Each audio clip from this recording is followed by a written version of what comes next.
You ask Tiger to solve. This deals with linear equations with one unknown.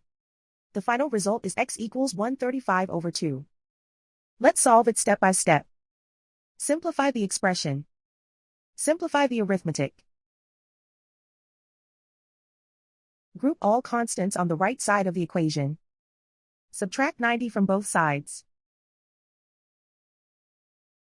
Simplify the arithmetic.